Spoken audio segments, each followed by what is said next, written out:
सेठ रामलाल अपने कस्बे का सबसे फेमस हलवाई था। उसके हाथ की मिठाइयाँ खा खा कर लोग तारीफ करते नहीं थकते थे। रामलाल का बेटा सतीश अपने पापा के साथ हलवाई की दुकान संभालता था। सेठ रामलाल के बारे में एक और खास बात थी जिसके बारे में पूरा कस्बा चर्चा किया करता था, और वो थी सेठ रामलाल की बड़ी और मोटी तोंद। सेठ रामलाल की तोंद इतनी बड़ी थी कि उसे देख देख कर सब लोग बस एक ही बात कहते थे कि रामलाल दिन रात मिठाइयाँ खाता है। लेकिन उसका बेटा सतीश बहुत ज़्यादा पतला दुबला था। रामलाल के घर में उसकी पत्नी जमुना और सतीश की पत्नी कृष्णा भी रहा करते थे। एक दिन दुकान पर, अरे भाई सेठ रामलाल, आज तक एक बात मेरी समझ में नहीं आई। अपने घर ले जाकर सारी मिठाइयाँ अब खुद ही खा जाते हो क्या? देखो भैया, ये सवाल मुझसे रोज कोई ना कोई पूछता है। मेरे और मेरे बेटे के शरीर में इतना अंतर है कि ना चाहते हुए भी लोग मुझसे पूछ ही लेते हैं। तो बताओ ना, क्या है जवाब? तुम ज्यादा मिठाई खाते हो या तुम्हारा बेटा मिठाई को हाथ भी नहीं लगाता? कोई तो बात है। तुम्हारी तोंद पूरे कस्बे में फेमस है और तुम्हारा बेटा है कि सूखी लकड़ी की तरह। देखो भैया, एक राज की बात बताया हूँ। चाहे कितनी भी अच्छी मिठाइयाँ बनाते हो, लेकिन कभी मिठाइयों को हाथ तक नहीं लगाते। अरे हमको तो मिठाइयाँ खाना बचपन से ही पसंद नहीं है। अगर मिठाइयाँ बनाना पसंद नहीं है तो हलवाई कैसे बन गए? मिठाइयाँ खाना पसंद नहीं है, बनाना तो पसंद है। बस अपना शौक पूरा करने के लिए बन गया हलवाई। शाम के वक्त रामलाल और सतीश दोनों घर पहुंचते हैं। रामलाल के हाथ में मिठाई का एक बड़ा सा डिब्बा था। अरे आज क्या स्पेशल मिठाई लेकर आए हैं आप? जरा मुझे भी तो बताइए। अरे जमुना, देसी घी के मलाई वाले लड्डू है।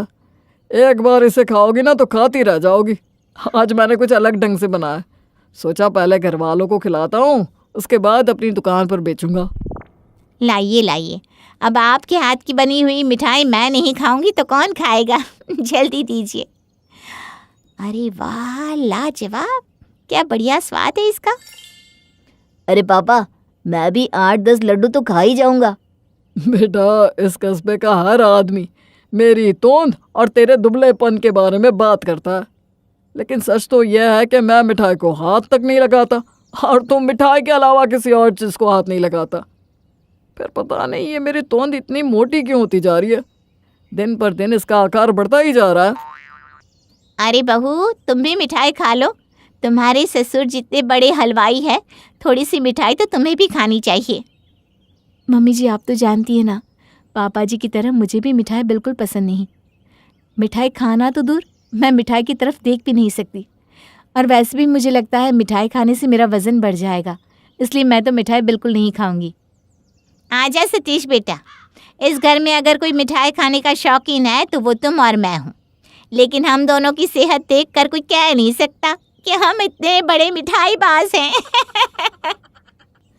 बाबू, तो अच्छी बात है कि पापा की तरह कृष्णा की तोंद नहीं निकली। पापा की सेहत देखकर मुझे लगने लगा था जो लोग मिठाई नहीं खाते ना, उनका पेट बड़ा हो जाता है, जैसे पापा जी का हुआ है। ये आप कैसी बातें कर रहे हैं? मिठाई नहीं खाने से किसी का पेट बड़ा थोड़ी ना होता है। जिसका होना होता है उसका अपने आप हो जाता है। कुछ दिनों के बाद, मम्मी जी, मैंने अपनी प्रेगनेंसी का चेकअप किया था, पॉजिटिव आया है। अब आप दादी बनने वाली हैं। अरे वाह वाह वाह! इसी खुशी में तुम्हारे पापा जी से कहूँगी बहुत सारी मिठाई लेकर आएंगी। और देखो बहू, अब तुम मम्मी बनने वाली हो, अब तो तुम्हें भी थोड़ी बहुत मिठाई खानी पड़ेगी। ठीक है मम्मी जी, आप कहती हैं तो मैं थोड़ी सी मिठाई खा लूँगी। लेकिन देखो बहू, तुम अपनी प्रेगनेंसी की बात किसी को मत बताना, बिल्कुल भी नहीं। जब तक बच्चा पैदा ना हो जाए ये बात इस घर से बाहर नहीं जानी चाहिए। लेकिन क्यों मम्मी जी, बताने में क्या परेशानी है? देखो बहू, जब मेरी शादी हुई थी और मैं माँ बनने वाली थी ना, तो मैंने सारे मोहल्ले में ढिंढोरा पीट दिया था। और उसका नतीजा ये हुआ कि एक के बाद एक मेरे 3 बच्चे पेट में ही मर गए। फिर मेरी सास ने मुझे समझाया कि जब तक बच्चा पैदा ना हो जाए किसी को कानों कान खबर मत लगने देना। जब सतीश होने वाला था तो मैंने पूरे 9 महीने किसी को नहीं बताया। कोई पूछता तो कह देती मोटापा बढ़ गया है, तभी तो सतीश पैदा हुआ। मैं नहीं चाहती बेटा कि तुम्हारे साथ भी ऐसा कुछ हो। ठीक है मम्मी जी, अगर ऐसी बात है तो मैं किसी से कुछ नहीं कहूँगी। लेकिन अगर कोई पूछेगा तो? अरे तो तुम भी कह देना कि बस ऐसे ही वजन बढ़ गया है, पता नहीं क्या हो गया, मिठाई ज्यादा खा ली या ऐसा कुछ भी। और इस तरह से जमुना अपनी बहू कृष्णा को उसकी प्रेगनेंसी की खबर किसी को भी बताने से मना कर देती है। प्रेग्नेंट होने की वजह से धीरे धीरे कृष्णा का वजन बढ़ने लगता है और 8वां महीना आते आते उसका पेट अच्छा खासा बाहर निकल आता है। एक दिन जब कृष्णा अपने घर के बाहर खड़ी थी तो मोहल्ले की औरतें उसे देखकर बातें करने लगी। अरे ये जमुना की बहू तो इतनी पतली दुबली थी, देखो तो कैसी गोल मटोल हो गई है। लगता है अपने ससुर जी की दुकान पर बैठकर दिन रात मिठाइयाँ खाती है। अरे लेकिन ये भी तो हो सकता है ना कि ये पेट से हो। अरे नहीं नहीं, ऐसी कोई बात नहीं है। अरे मैंने जमुना से कितनी बार पूछा, तुम्हारे घर कोई खुशखबरी है क्या, बहू पेट से है क्या, लेकिन उसने तो साफ साफ मना कर दिया। हाँ, वैसे बात तो तुम्हारी सही है। मैंने भी एक दिन सतीश से पूछा था, कृष्णा माँ बनने वाली है क्या? उसका पेट देखकर तो ऐसा ही लगता है, तो उसने भी मुझे मना कर दिया। अरे माँ नहीं बनने वाली, इसका भी अपने ससुर की तरह पेट निकल आया है, तोंद निकल आई है तोंद। अगर माँ बनने वाली होती तो इतनी खुशी की बात हमसे क्यों छुपाती। हाँ बहन, वैसे बात तो तुम्हारी सही है। देखते ही देखते कृष्णा के तोंद निकल आने वाली बात पूरे कस्बे में फैल गई। जिसे देखो एक ही बात करता, रामलाल की बहू की भी रामलाल की तरह तोंद निकल आई है। एक दिन कृष्णा कुछ काम से अपने ससुर जी की दुकान पर गई। वहां पर उसे अपने ही मोहल्ले की औरतें मिठाई खरीदते हुए मिल गई। अरे क्या बात है कृष्णा, तू तो ठीक से चल भी नहीं पा रही है, इतनी मिठाई क्यों खाती है? मिठाई? अरे नहीं नहीं, मैं तो मिठाई को हाथ भी नहीं लगाती। तुम्हारे हलवाई ससुर जी भी यही कहते हैं कि वो मिठाई को हाथ नहीं लगाते। लगता है इनके घर वालों के साथ कुछ अनोखी ही बात है। जो मिठाई को हाथ नहीं लगाता उसकी तोंद निकल आती है, और जो भर भर के मिठाई खाता है वो पतला दुबला रहता है, जैसे कि सतीश और जमुना। कृष्णा, इतना मोटापा भी किस काम का, तुमसे तो ठीक से चला भी नहीं जा रहा। चलो हमारे साथ चलो, तुम्हें पूरा 5 किलोमीटर का वॉक करवा के लाएंगे, उससे तुम्हारी ये तोंद अपने आप अंदर चली जाएगी। नहीं नहीं, आप लोग जाइए, मैं सतीश के साथ कार से घर आ जाऊंगी। मैंने कहा ना, अब इसकी तोंद इतनी निकल आई है कि इससे चला भी नहीं जाता। और इस तरह से सब जगह लोग रामलाल और उसकी बहू कृष्णा की मोटी तोंद के बारे में बात करने लगे। कुछ दिनों के बाद कृष्णा को एक बेटा हुआ। जैसे ही लोगों को पता चला कि रामलाल की बहू को बच्चा हुआ है तो सबको पता चल गया कि बहू की तोंद नहीं निकली थी, बल्कि वो प्रेग्नेंट थी। अब लोगों ने इस बारे में बात करना बंद कर दिया। लेकिन बच्चा होने के कुछ दिन बाद अचानक से कृष्णा का वजन बहुत ज्यादा बढ़ गया और उसका पेट सच में बाहर निकल आया। अरे कृष्णा, अब तो तुम प्रेग्नेंट भी नहीं हो, फिर तुम्हारा पेट इतना बड़ा कैसे हो गया? तुम्हारी तोंद इतनी ज्यादा बाहर कैसे आ गई? मैं भी वही सोच रही हूँ बहू, तुम्हारे पेट को क्या होता जा रहा है? तुम्हारी तोंद तो तुम्हारे ससुर जी की तोंद से भी बड़ी हो गई है। मम्मी जी, हमने मेरी प्रेगनेंसी का सच सबसे छुपाया और लोग कहते थे कि मेरी तोंद निकल आई है, तो निकल आई है। ये शायद उसी का नतीजा है। लोगों के बार बार कहने की वजह से ही आपकी बहू की तोंद निकल आई है। भाई कहते हैं ना, शौक बड़ी चीज होती है। तो लीला की बहू शीला को भी शौक था पान खाने का, और वो भी शादी के पहले से ही। अरे फिर मुंह लाल करके आ गई। शुक्र करो माँ, मुंह लाल करके आई हूँ, काला करके नहीं। अब बस कह रहे, ये जो दिन भर पान चबाती रहती है ना, पूरी रिक्शे वाले की बेटी लगती है। लगता ही नहीं कि पापा इसके सरकारी इंजीनियर हैं। तभी पिताजी आ जाते हैं। अच्छा जी, तो मैं रिक्शे वाला लगता हूँ या फिर तुम किसी काम वाली की तरह लगती हो? ये जो झांकी सजा रखी ना, ब्रांडेड कपड़े, महंगे परफ्यूम, सब मेरी कमाई से आ रहा है, वरना था क्या तुम्हारे मायके में? बोलो। ओहो, बस एक लाइन सुनते हो और शुरू हो जाते हो। मैंने कहा तुमसे कि तुम रिक्शे वाले हो। जितना जोर मुझ पर चलता है, अपनी बिटिया को संभाला होता ना, तो यूं पनवाड़ी सी शक्ल लेकर घूम ना रही होती। हाँ, तो मेरी राजकुमारी को आदत किसने डाली है? दिमाग तेज होता है कालिया बाबा के हाथ का पान खाने से। यही बोलकर ले जाती थी ना तुम और तुम्हारी माँ मेरी बेटी को कि 40 दिन लगातार पान खाएगी तो 10वीं में टॉप करेगी। हुआ क्या? पूरे पेपर में लाल लाल थूक लगाकर आ जाती थी। मैं यार, शुरू मत हो जाओ आप लोग। ये सुपारी खत्म हो रही है, बताओ कौन पैसे देगा? दोनों में से लेने जा रहे हैं हम। शीला घर से पैसे लेकर पनवाड़ी की दुकान में जा रही होती है कि उसे सामने से विवेक आता दिख जाता है। अरे वाह, कितनी सुंदर लड़की है, लेकिन ये क्या पान खाती है? हाय रे, इसका तो पूरा मुंह ही लाल है। वैसे मेरे जैसे लाल मुंह वाले लड़के के लिए ये लड़की बिल्कुल ठीक रहेगी। अरे ओ ब्यूटीफुल, कौन सा पान खाती हो? तेज कट्ठा हल्का चूना। और तुम? हम तो चूना तेज और कत्था हल्का खाते हैं। वैसे खूब जमेगी हम दोनों की जोड़ी। तुम मेरे लिए पान लगाना, हम तुम्हारे लिए। क्यों, बोलो। अरे भाई, हमारे भी सुन लो। तुम दोनों एक दूसरे के लिए पान लगाओगे तो हम क्या करेंगे? यहाँ लोगों को चुना लगाएंगे क्या? दोनों की बात बन पड़ती है और हो जाती है शीला विवेक की शादी। और बाद में देखो, मैं तुम्हारे लिए मुंह दिखाए में क्या लाया हूँ। शीला देखती है वो चांदी का पानदान लाया होता है जिसमें छोटी छोटी डिब्बे में कत्था, चूना, पान का पत्ता और सुपारी रखी होती है।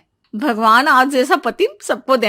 अरे ये तो मेरा सपना था कि किसी रोज मेरा अपना पर्सनल पानदान हो, वो भी चांदी का होगा। मैंने तो सोचा ही नहीं था। तो फिर इसी बात पर हो जाए एक पान।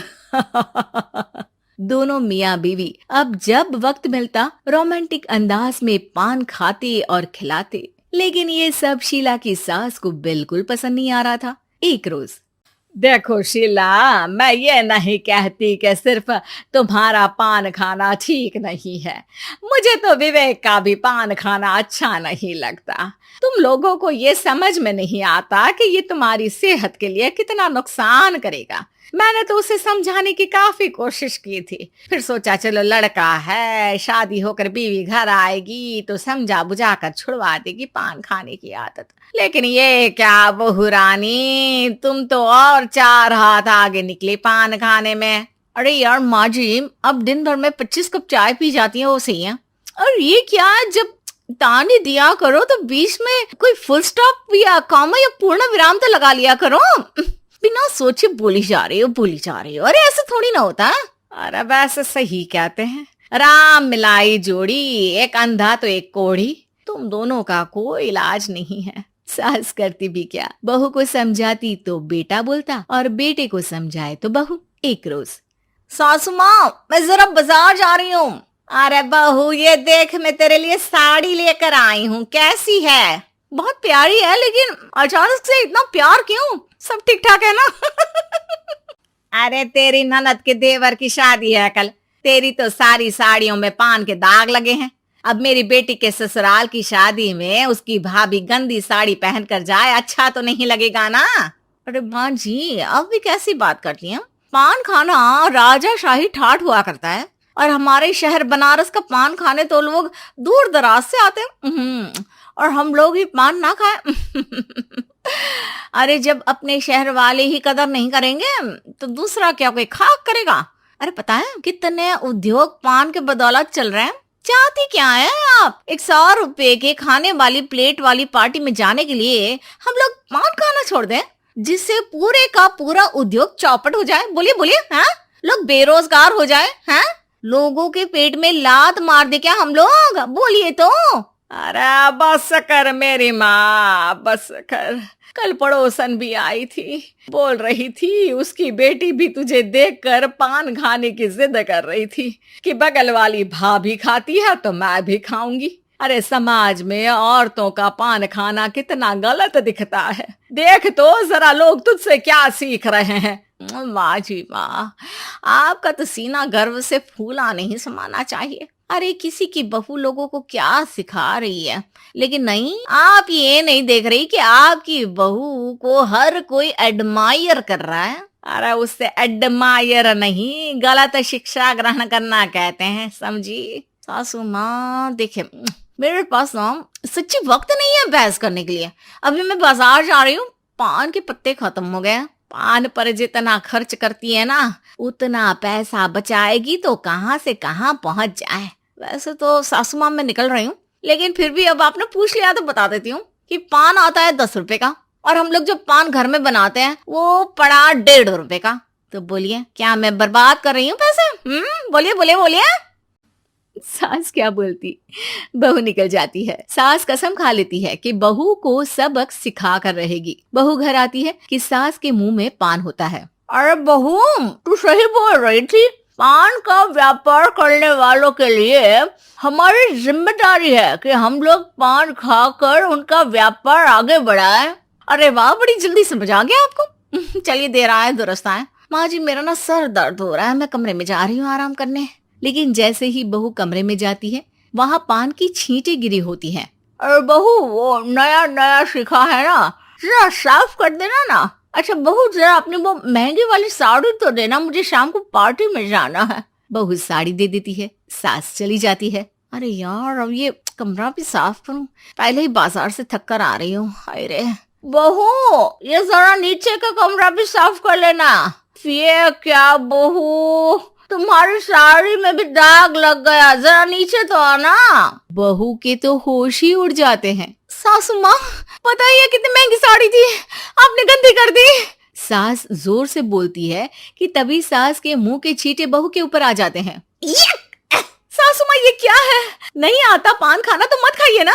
और कैसी बात कर रहे हो बहू? उन लोगों का क्या होगा जिनके लिए ये पेट पालने का जरिया है। और वैसे भी हमारे शहर में तो लोग दूर दूर से पान खाने आते हैं। हाँ, बहू समझ जाती है कि उसकी चाल उसी पर उल्टी पड़ गई। मुझे माफ कर दीजिए सासू माँ, मैं आज से पान नहीं खाऊंगी। अरे रीटा, जल्दी करो, ट्रेन छूट जाएगी। बस 2 मिनट और। 5 मिनट करके 2 घंटे हो गया। इतने लंबे बाल हैं, धोए सुखाए और अब बना रही हूँ, टाइम तो लगता है ना जी। अगर ट्रेन निकल जाएगी तो हम शादी में नहीं पहुंच पाएंगे। निकल जाएगी नहीं, निकल गई होगी। अब साल भर भाभी के ताने सुनने पड़ेंगे कि हमारे बेटी की शादी में आ नहीं पाए आप लोग। लो, मेरे बाल बनने की पूरी मेहनत पानी में गई। तुम्हें अपने बालों की पड़ी है, हमारे इज्जत की धज्जियां उड़ेगी। बस तुम तो अपने बाल संभालते रहना। माँ जी प्लीज, मेरे बालों को नजर मत लगाओ, अब नजर उतारनी पड़ेगी।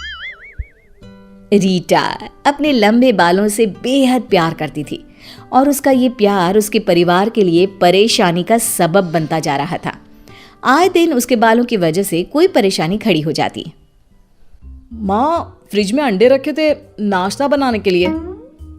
रात में तो वहीं रखे थे, मैंने खुद देखा था। तो अभी कहाँ गए? मुर्गी वापस ले गई क्या? छिलके तो डस्टबिन में पड़े हैं। सुबह किसने अंडा बना लिया? बनाया नहीं, लगाया है। कल से मेरे बाल जरा रूखे लग रहे थे तो मैंने लगा लिया। भाभी, मुझे जिम जाने के पहले अंडे खाने होते हैं और 6 अंडे लाया था, आपने सारे लगा लिए। अरे मेरे बाल भी तो लंबे हैं ना देवर जी, 6 अंडे भी कम पड़ गए। अब मैं क्या खाकर जाऊं? आप तो कुछ बनाती नहीं। सोचा था अंडा बना के खा लूंगा, वो भी आपके बाल खा के। मिट्टी पड़े ऐसे बालों को। देखो देवर जी, मेरे बालों को नजर ना लगाओ, कह देती हूँ। हाँ हर्ष, रास्ते में खा लेना अंडे, इसे समझाने का कोई मतलब नहीं है। मैं चली अपने बाल धोने। कोई कुछ भी कहे, कितना भी परेशान हो जाए, रीटा को कोई फर्क नहीं पड़ता था। उसे तो बस अपने बालों से ही प्यार था। इसीलिए रोज सुबह घर का सारा काम, सफाई, नाश्ता बनाना, ये सब माँ जी को ही करना पड़ता था। ये क्या माँ, आज फिर आपने नाश्ता बनाया? अरे तो और कौन बनाएगा? क्यों, रीटा बनाएगी ना। उससे अपने बाल बनाने से फुर्सत मिले तो किचन में आकर कुछ बनाए। आप दोनों फिर मेरे बालों के पीछे पड़ गए। पीछे नहीं पड़े बेटा, तुम्हें अपने बालों से प्यार है, अच्छी बात है, लेकिन जरा काम भी तो किया करो। करती तो हूँ काम, लेकिन सबसे पहले मेरे बालों का ख्याल रखूंगी। और घर के काम मुझे पसंद भी नहीं है वैसे। अरे तो ना करो घर का काम। शादी के पहले तुम नौकरी करती थी, फिर से कोई नौकरी ढूंढ लो। समय का अच्छा इस्तेमाल करो, पूरा वक्त क्या बालों में उलझी रहती हो। वो नौकरी, वो बॉस इतना खड़ूस था, कहता था ऑफिस में बाल नहीं बना सकते, और दिन में मैं अगर 2 बार बाल ना बनाऊं तो मुझे तो सुहाता ही नहीं है। मुझे नहीं करनी ऐसी नौकरी। अरे ठीक है, नौकरी नहीं करना तो घर का काम करो, कुछ तो करना ही होगा ना। अरे कर दूंगी ना वो भी। देखो फिलहाल ना मुझे बाजार जाना है, मेरे बालों के लिए नया शैम्पू, नया तेल और नए रबर बैंड्स भी खरीदने हैं। बाय। इसे कैसे समझाएं, किसी दिन इसके बाल बहुत बड़ी मुसीबत लाएंगे बेटा। रीटा की आदत से सब परेशान थे उसके बालों से रोज कोई ना कोई काम बिगड़ने लगा था। अरे बहू, क्या कर रही हो? माँ जी, मैं बालों में शिकाकाई लगा रही हूँ। अच्छा सुन, मैं चौराहे तक सब्जी लेने जा रही हूँ। गैस पर मैंने दूध उबालने रखा है और कुकर में खिचड़ी पक रही है। गैस बंद कर देना टाइम से। हाँ हाँ माँ जी, कर दूंगी। हाँ तो कर दी, लेकिन बालों के ख्याल में रीटा ऐसी मगन कि गैस बंद करना भूल गई। जब माँ जी सब्जी लेकर लौटी तो घर में धुआं देखकर घबरा गई। अरे ये क्या हुआ? दूध सारा बाहर आ गया और पतीला भी जल गया और ये कुकर में खिचड़ी भी जल गई। अरे रीटा, कहाँ मर गई? ओह, ये क्या हो गया? क्या हो गया मतलब? मैं कह कर गई थी ना गैस बंद करना, क्यों नहीं किया? वो भूल गई। भूल गई? गलती तुम्हारी है माँ। तुमने भाभी पर विश्वास ही कैसे किया? तुम जानती नहीं, भाभी को अपने बालों के अलावा कुछ नहीं दिखता। इनकी अक्ल पर बाल पड़े हैं। देवर जी, आपने फिर मेरे बालों को नजर लगाई। क्या परेशानी है आपको मेरे बालों से? क्या परेशानी है? अरे दिखता नहीं है क्या तुझे? और तेरे बालों को क्या नजर लगेगी? इस घर को नजर लग गई है तेरे बालों की। अरे जी करता है तेरी ये चोटी काट के धर दूं तो सारा चक्कर ही खत्म। बस माँ जी, मुझे कुछ भी कह लो, मेरी चोटी को हाथ मत लगाना। मुझे बात भी नहीं करनी आपसे। उस दिन के बाद न माँ जी, न हर्ष, न उसके पति दीपक रीटा से किसी काम का कहते न बात करते। लेकिन रीटा को तो कोई फर्क नहीं पड़ा। हर रात की तरह रीटा अपने बालों में तेल लगाकर चोटी बनाकर सो गई। लेकिन जब अगली सुबह उठी तो उसके तो होश ही उड़ गए। हे भगवान, ये क्या अनर्थ हो गया? हाय राम, किसने काटी मेरी चोटी? अरे क्या हो गया बहू? अरे भाभी, तुम्हारे बाल कहाँ गए? चुप करो देवर जी, तुम्हारी नजर लगी है। शांत हो जाओ रीटा। कैसे शांत हो जाओ? देखो, किसी ने चोटी काट दी है मेरी। सब जानती हूँ किसने की है ये घटिया हरकत। बहू, तुम मेरी तरफ देखकर क्यों बोल रही हो? आप ही ने उस दिन कहा था ना कि आप मेरी चोटी काट देंगी, और आज कर ही डाला आपने। छी! रीटा, माँ से ऐसे बात मत करो। क्यों ना करो? तुम्हारी माँ और तुम्हारा भाई दोनों जलते थे मेरे बालों से, हमेशा नजर लगाते रहते थे। आज देखो क्या कारनामा कर डाला तुम्हारी माँ ने। अरे बहू, मेरा यकीन करो, मैंने ऐसा कुछ नहीं किया। मुझे कुछ नहीं सुनना। तुम अभी के अभी मेरी माँ को यहाँ बुलाओ, मुझे नहीं रहना इस घर में। अरे बहू, समधन जी को क्यों परेशान करती हो? घर की बात बाहर जाए अच्छा नहीं लगता। बताऊंगी, माँ को ही नहीं पूरी दुनिया को बताऊंगी कि मेरी सास कितनी बुरी है। मेरी चोटी काट दी। मैं कमरे में जा रही हूँ और तभी बाहर निकलूंगी जब मेरी माँ आएगी। तब तक ना खाऊंगी न पीऊंगी। रीटा, बाहर आओ। दरवाजा खोलो रीटा। बेटा तू जल्दी से समधन जी को बुला ले, कहीं बहू गुस्से में कुछ कर ना बैठे। कुछ ही देर में रीटा की माँ वहां पहुंच गई।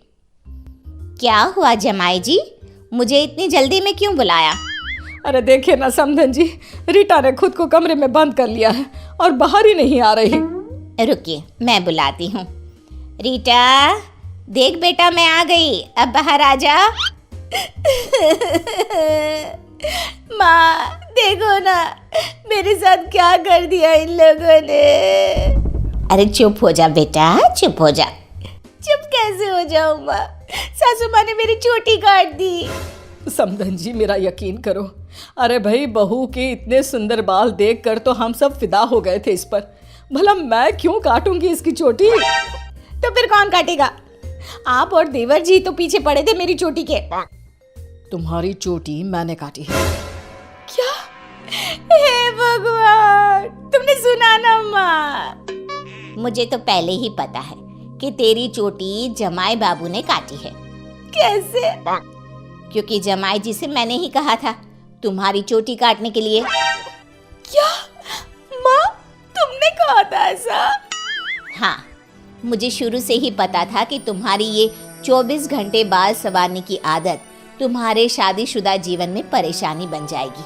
मेरा बस चलता तो शादी के पहले ही तेरी चोटी काट देती, लेकिन समधन जी को तुम्हारे बाल इतने पसंद आए, इसलिए मैं रुक गई। मैं समय समय पर जमाई बाबू से तुम्हारी हरकतों की जानकारी लेती रहती थी और जब पानी सर के ऊपर जाने लगा तो मैंने ही कहा इनसे कि काट दो चोटी। अरे समधन जी, ऐसा क्यों करवाया? बहू को कितने प्यारे हैं उसके बाल। इसे सबक सिखाने का यही तरीका था। और रीटा, तुझे इतनी अच्छी सास मिली, इतना समझदार पति मिला, लेकिन तुझे कोई कदर ही नहीं थी। अपने बालों का ख्याल रखना अच्छी बात है, लेकिन अपने परिवार से बढ़कर कोई चीज होती ही नहीं। तूने ना तो अपने परिवार पर ध्यान दिया, ना ही कामकाज पर। इसीलिए देख, आज तेरी माँ को भी तेरे खिलाफ जाना पड़ा। हाँ माँ, तुम सही कह रही हो। मेरे बालों की वजह से सासू माँ को घर का काम करना पड़ता। इन्हें भी कितनी बार भूखे पेट ऑफिस जाना पड़ा और देवर जी को भी बहुत परेशान किया। अरे वाह, चोटी काटते ही भाभी तो समझदार हो गई। चुप कर हर्ष, ऐसा नहीं बोलते। देवर जी सही तो कह रहे हैं, बाल कम हुए तो दिमाग में बात घुसने की जगह बन गई।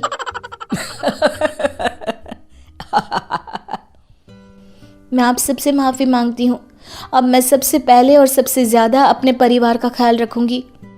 और तुम्हारे बालों में अंडा, शिकाकाई, तेल, ये सब मैं लगाऊंगी ताकि फिर से तुम्हारे बाल लहराने लगे। लो, चोटी काटी तो समझ में आई, लौट के रीटा लाइन पे आई।